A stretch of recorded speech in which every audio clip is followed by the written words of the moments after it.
السلام علیکم، فخر نیوز کے ساتھ میں ہوں سعدیہ بطول۔ سب سے پہلے شامل کریں گے آج کی اہم خبریں۔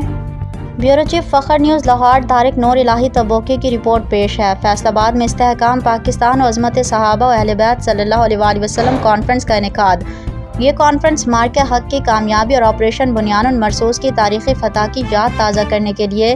منعقد کی گئی تھی، جس میں دینی، سیاسی اور سماجی شخصیات کی بڑی تعداد نے شرکت کی،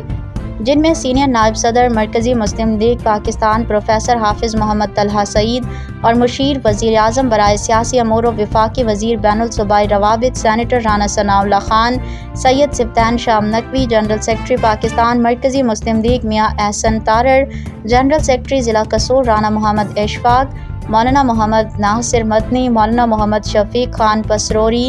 حافظ قیوم الہی ظہیر، مولانا منظور کاشف نواز رندھاوا، میاں ضیاء الرحمان، حافظ امجد سمیت ممتاز مذہبی و سیاسی شخصیات نے شرکت کی۔ اس موقع پر خطابات میں ملک پاکستان کے پے در پہ کامیابیوں پر اللہ تعالیٰ کا شکریہ ادا کیا گیا، ملک و قوم کی ترقی و خوشحالی کے لیے مل جل کر محنت کرنے کے عزم کا اعادہ اور دشمن کے مقابلے میں سیسا پلائی ہوئی دیوار بنے رہنے پر زور دیا گیا۔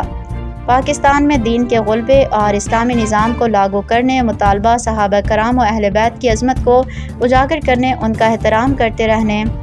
اور اتحاد و اتفاق کو فروغ دینے پر توجہ دلائی گئی۔ رانا ثناء اللہ خان، پروفیسر حافظ محمد طلحہ سعید و دیگر شرکاء نے موقع کی مناسبت سے خطاب کیا،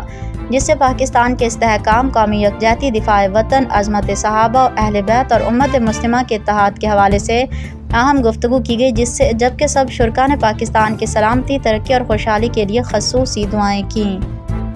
مزید خبروں اور اپڈیٹس کے لیے دیکھتے رہیے فخر نیوز HD۔